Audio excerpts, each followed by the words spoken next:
Christi here with Little Salty Homesteader. Welcome back to my YouTube channel and welcome back to my garden. I am back today with another weekly update. There have been quite a few changes in the last week, so let's go ahead and get started and see what's going on.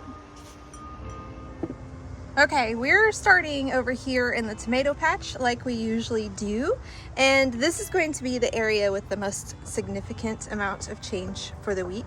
So the first thing is that I went ahead and removed the shade cloth. I did check the weather and there's no temps that are super astronomical coming through for the next 10 days or so.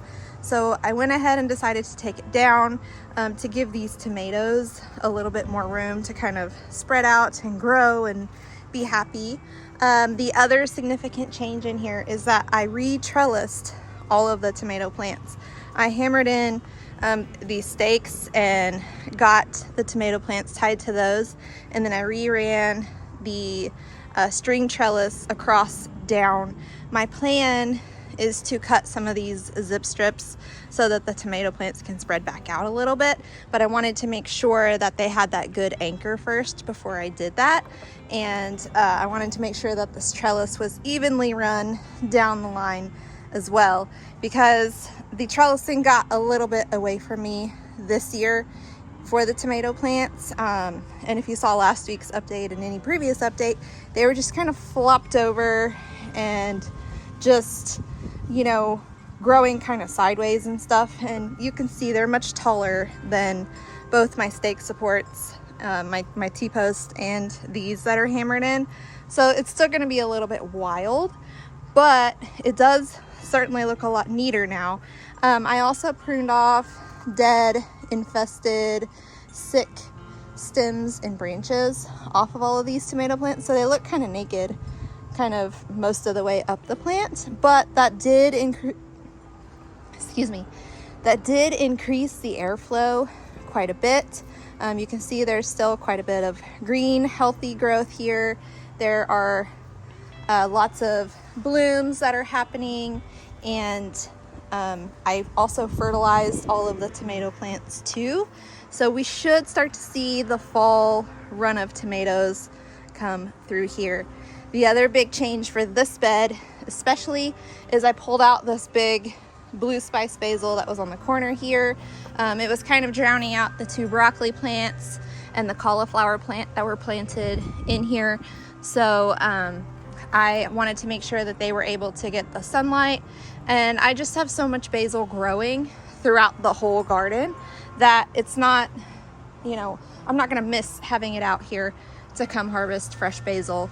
As far as this bed goes, carrots have been planted along this side and along this side, but I haven't had the greatest germination, and I believe that it is because my carrot seeds were pretty old in terms of seeds. So carrots are one of the very few seeds that lose viability quickly. So these seeds that I planted were 3 to 4 years old. So I kind of figured that maybe they weren't going to do super great. And as you can see, they're not. I have counted 4 sprouted carrots through here. There's one of them. So not a whole ton of germination, but it's better to go ahead and plant the seed and see what happens than to not plant the seed at all, because you harvest 0% of the seeds you don't plant. So one thing that I did notice over here is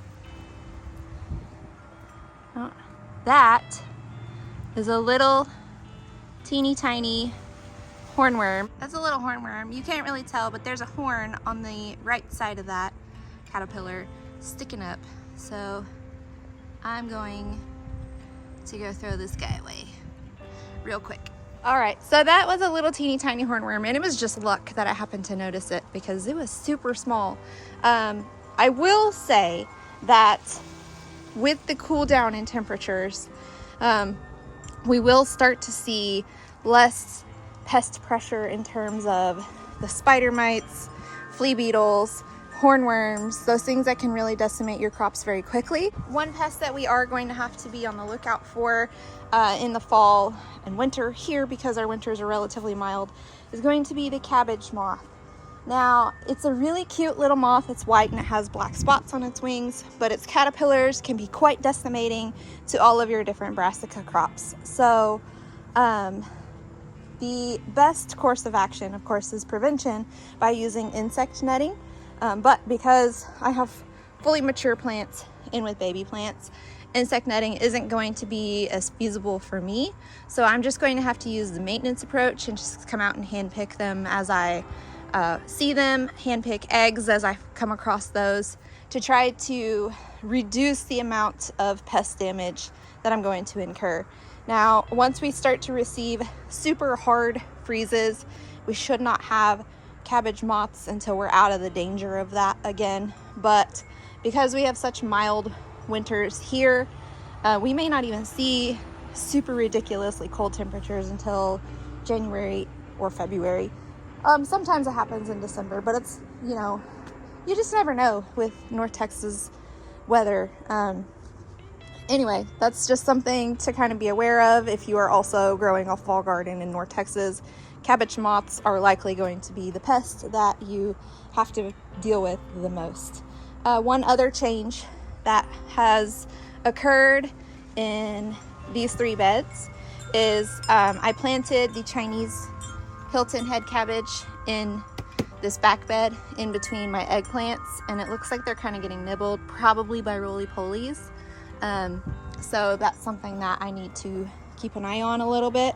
I still have a few little baby eggplants that hopefully will grow into maturity soon, but you can see the plants are blooming. So as long as I can keep the squirrels away, I should get some good fall eggplants before the first frost does come around mid-November. I think I have a grasshopper in there. The Brussels sprouts are looking really good. Even though I took the shade cloth off, the eggplant is still going to provide a substantial amount of shade for these Brussels sprouts. So I'm not too worried about them getting too much sun at this point.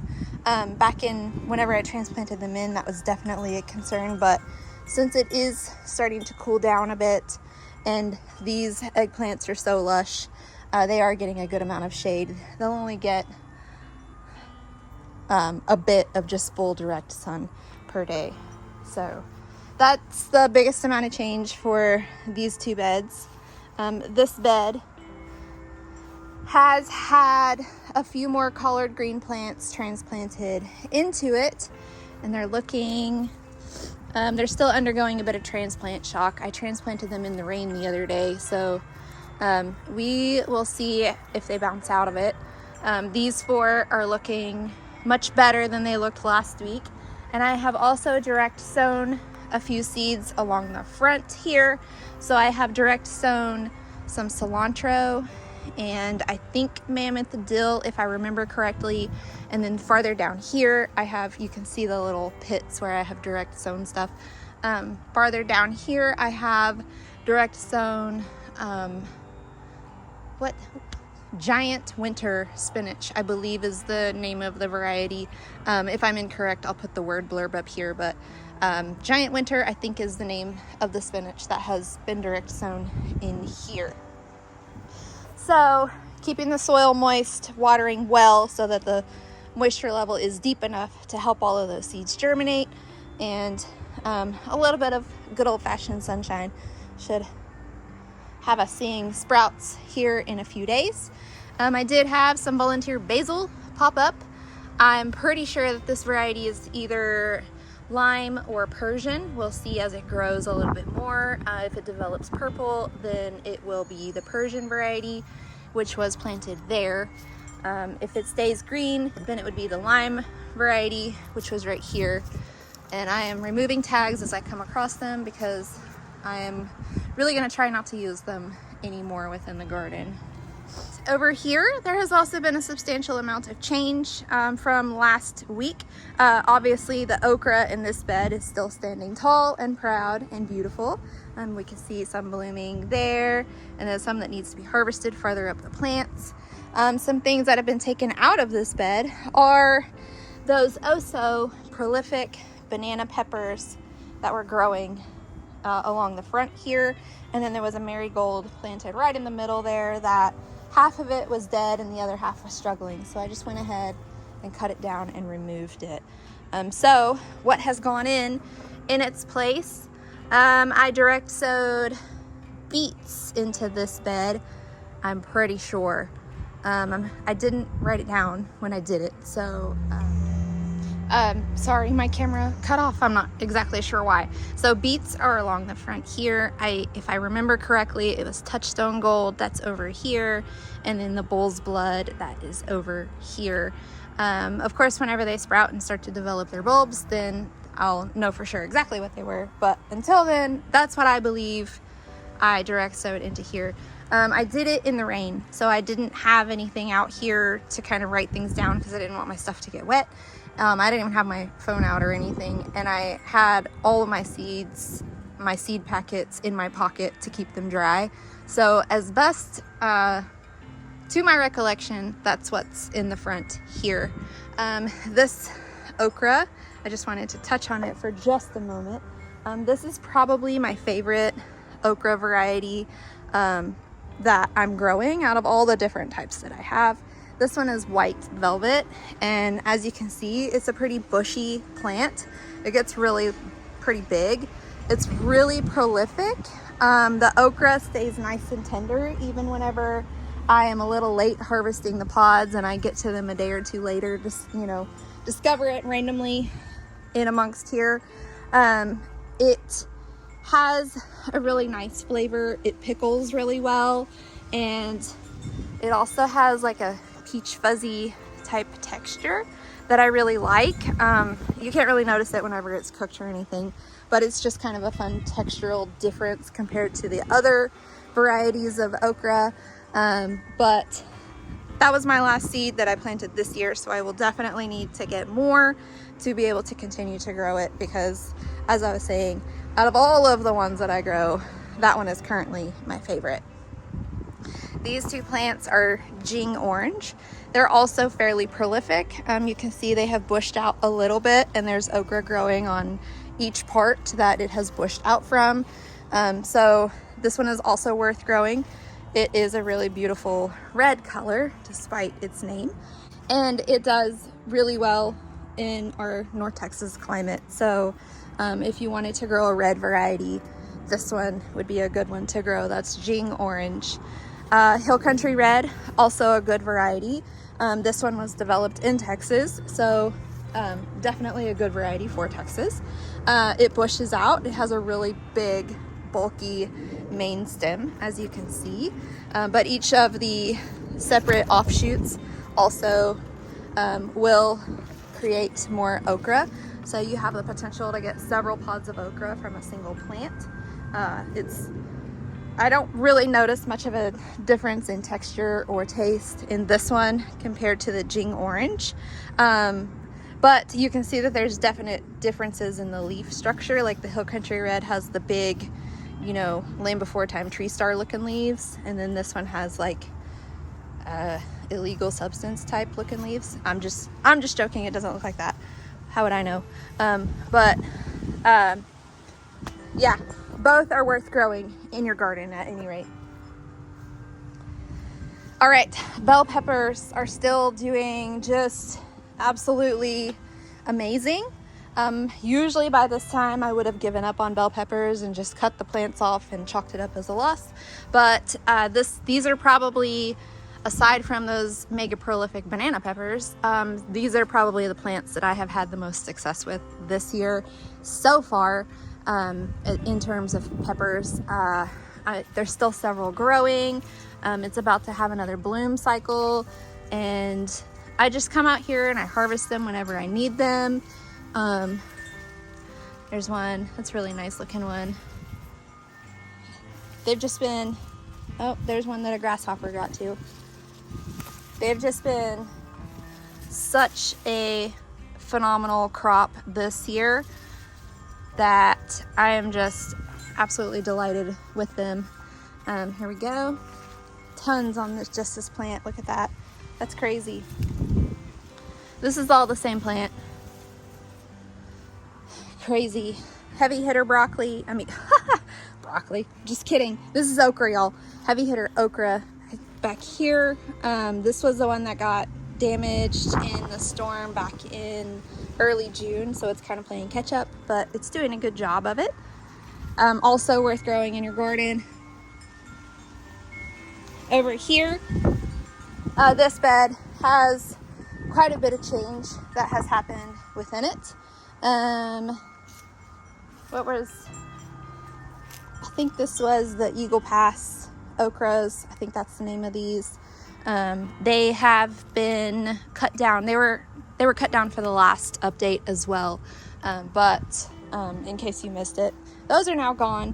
The rain that came through last week, we got a few inches in like 4 hours, so it made the ground super soft, and both of those Eagle Pass varieties were just leaning very heavily into the yard, and I couldn't get them to stand back up, so I just cut them. They weren't really producing for me anymore, so I just made the decision to clear up the space because what has gone in here, I've started planting some radishes.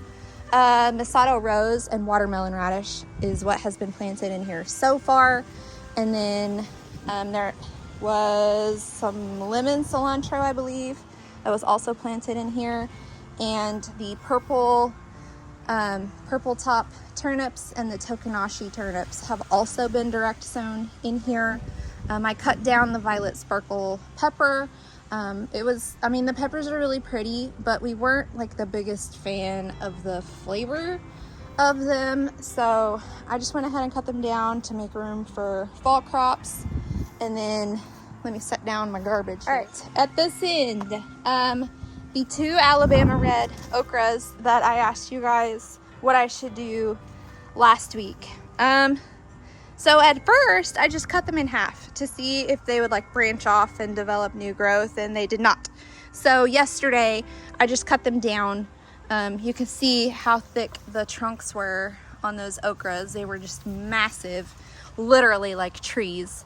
So I cut those down. That is putting some more sunlight on these pepper plants. These are the Purple Beauty bell peppers. And while that's not terrible that they're getting more sunlight,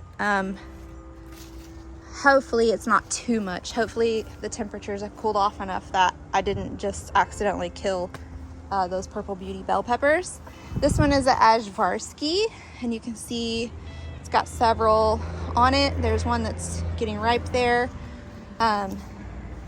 My plan for this one is to, once it gets ripe, dehydrate it, grind it up, and use it as paprika. So just boost my paprika storage a little bit.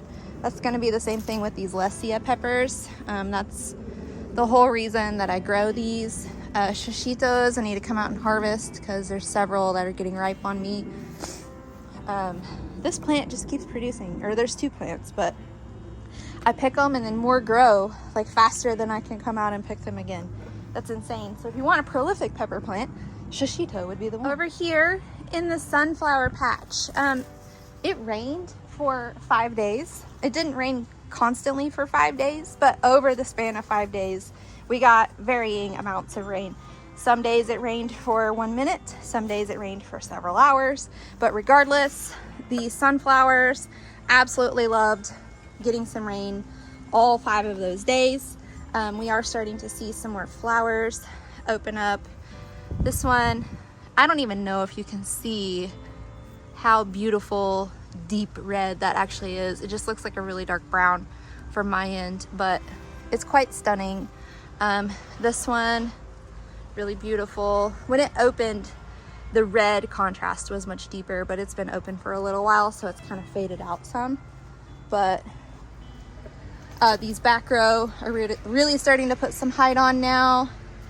There are a couple, those original ones that opened up that are fizzling out that I will need to come cut down before creatures come and feast on the seeds. That one I showed you guys last week, I'm pretty sure. This one is a new one. This one's starting to open. So we have sunflowers fizzling out, sunflowers getting ready to open. This one's starting to open. So much joy. This is just far better than the first run of the sunflower patch. So maybe I planted it too early the first time, so I'll wait a little while. We'll see. My plan for these spots once the sunflowers fizzle out originally was going to be the overflow for collard greens and kale, but I think all of those are going to fit into that raised bed. So what I'm actually going to plant in here is going to be garlic. So I'm going to completely top off these quads with compost, plant the garlic in here, and then cover with a good 3 to 4 inches of straw mulch. So it should do really well for garlic. And then next year, once the garlic comes out, then I'll put sunflowers back in and we'll just kind of continue that cycle, see how that goes. But yes, extreme happiness and joy over here with this section. Flower bed. It is wild and unruly and chaotic, and there is good reason for it. Excuse me, sorry, I didn't mean to do that. There's good reason for the chaos and the wild. Last week, some cover crops were sown in here along the back, and you can see they're all starting to germinate and pop up. So we have bush beans, mustard greens, there's some radishes that were sown in there, and crimson clover. So let me see if I can point out the crimson clover once I see it.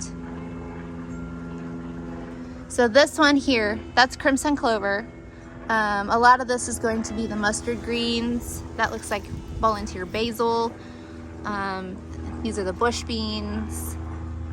I don't believe I see any radishes just yet, but the idea behind all that is for soil health purposes, to help prevent erosion and boost the nitrogen levels, dig through that hard, heavy clay, kind of break it up.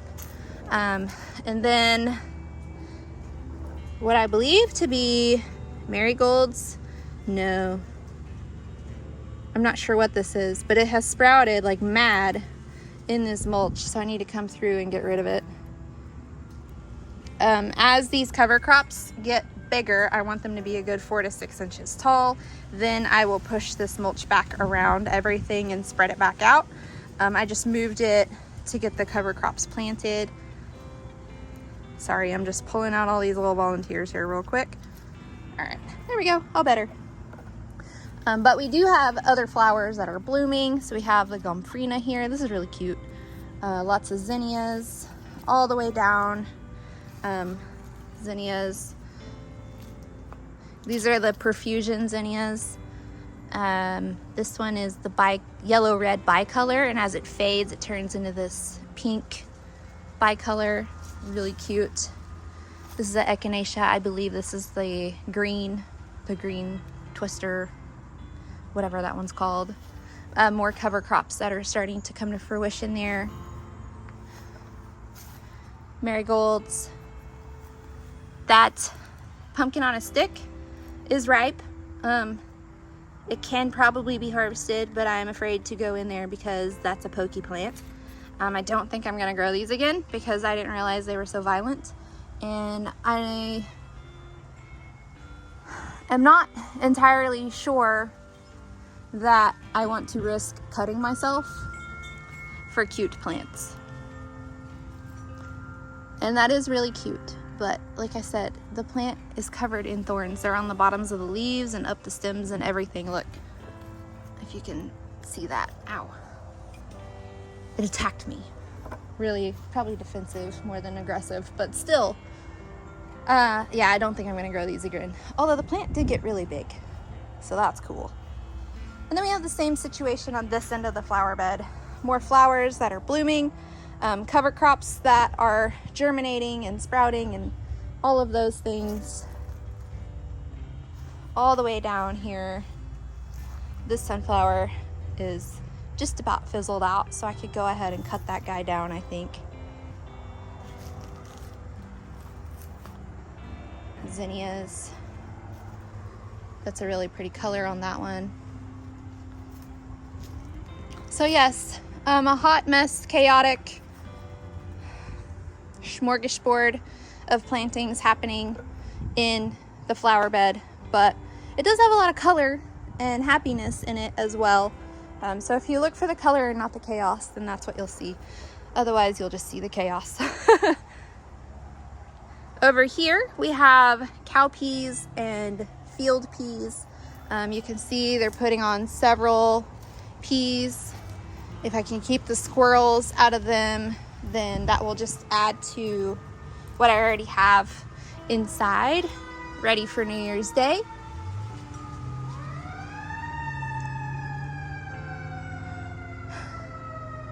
We have the fire department and the police department on the other side of this fence. So if you hear sirens, I don't live in a dangerous neighborhood. I just live in a quickly responsive one. Anyway, okay, I was just letting that fire truck go by. Anyway, lots of cowpeas growing on here on these plants. Field peas are up here. Those are starting to produce. That's really exciting. All of these I'm just putting in the same jar, and that will be our New Year's traditional good luck portion of the meal. I'm really excited that I'm growing my own luck this year, so hopefully we can get quite a few more harvested. Nobody else in my family will really eat them, so I'm going to get all the luck, but that's okay. My mom and my grandma will eat them, so I can share with them. We have Lazicus pedicus of the Otis variety here, enjoying some shade. He's a very good boy. Yes, he is. He's a very good boy. And then over here is the hot pepper green stalk. Now, last Friday, I came through and harvested anything that was of a mature size or was already ripe. I did not harvest any of the unripe Sugar Rush peach peppers. I only harvested the ripe ones because from my experience, they don't ripen well indoors. They ripen best on the plant itself. But you can see where it is already blooming back out, setting more. Lots of blooms that are happening. More little baby peppers are growing. This questionable plant that I don't know if it is a bell pepper or a jalapeno, I still don't know, because each pepper on the plant looks completely different. So this one looks exactly like a bell pepper. This one looks kind of like a bell pepper. This one looks more like a jalapeno crossed with a bell pepper. This one looks like a jalapeno. This one looks like a poblano. So I don't know what this plant is, so I'm hoping that it will either get large enough before it ripens or develops a more discernible shape, because as of right now, every pepper on it looks completely different. So no idea, probably a cross-pollination of some sort. So lots and lots of little baby peppers happening. So definitely going to get more jalapenos coming through, more serranos. We got Tabascos. I also did not pick any Tabascos that weren't ripe. That one, it is time to harvest, but the rest I am leaving until they get more ripe. And then cayennes, I also did not harvest unless they were ripe. So I can come through and harvest more cayennes. And then mushroom peppers, same story. I've waited for those to get ripe. I'm not necessarily in a big rush to get more of those. Bikino, I waited until they got ripe to harvest because they're so small that I didn't want to risk them not ripening indoors. I was worried that they would get all wilty and gross. So these are really cute. All right. moving on along. Strawberries. These plants are doing really well. They're continuing to spread, so I need to put this one over there. This one is spreading on its own. This one may put off one last runner to complete that side, but it has also developed secondary runners running down, so I'm just popping those in as well. So that should fill up most of the green stalk just from those singular plants continuing to spread. So that's cool. In the winter time, I do have green stalk frost covers that I can put over to protect these plants in the coldest temperatures, so that whenever the spring does roll around, these, I don't have a bunch of dead strawberry plants. So that's my plan, to protect them on the super cold days and go from there. Then over here we have the lime tree. These are still just trucking along, still pretty firm. Ow. But it is a pretty good size, this one. The other two are a little bit behind.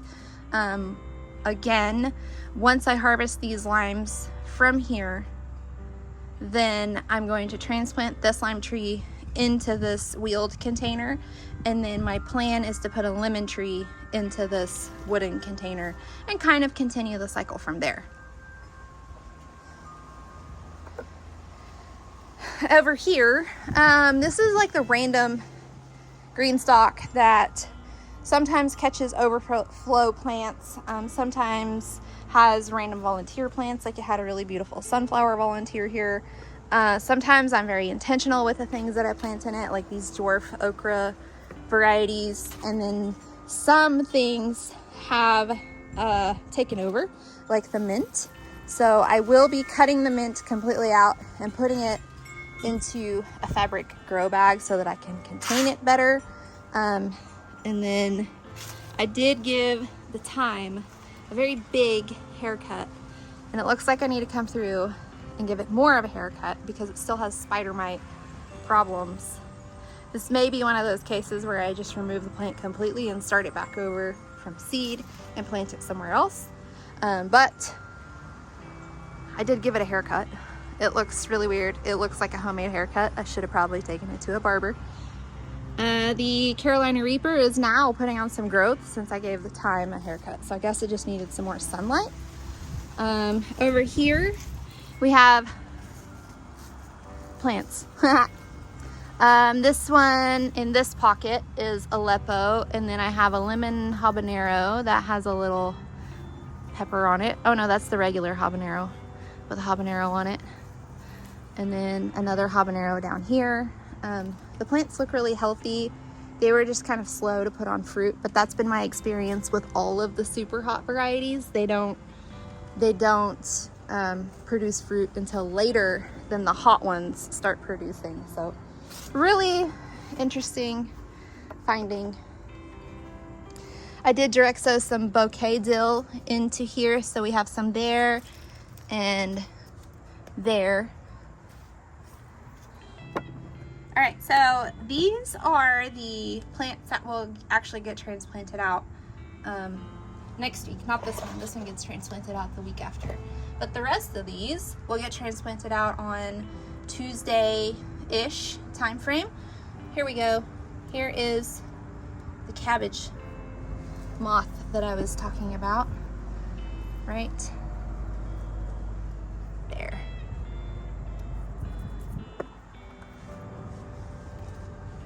So should probably come through and inspect all the leaves of these because there is quite a bit of moth damage, cabbage moth caterpillar damage. But all of those will be transplanted in Tuesday/Wednesday. So we have regular cabbages, and then we have some of the hybrid broccolis and cauliflowers that I received as a birthday gift, so from Gary and his wife Kelly.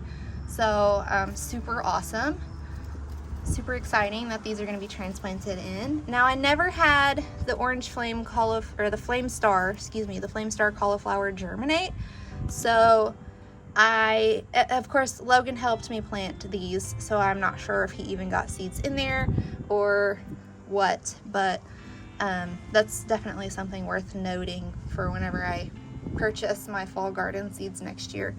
Maybe skip that variety, we'll see. But that is the early September garden here in North Texas. It is looking not too bad. Quite a few changes, a lot of fall things growing, a lot of summer things still pushing through, but I'm pretty happy with everything so far. But that's all I have for you today for this weekly update. If you liked today's video and you want to see more content like this, please like and subscribe, comment, do all those different YouTube-y things. But until next time, go find a way to get those garden manicures. Bye!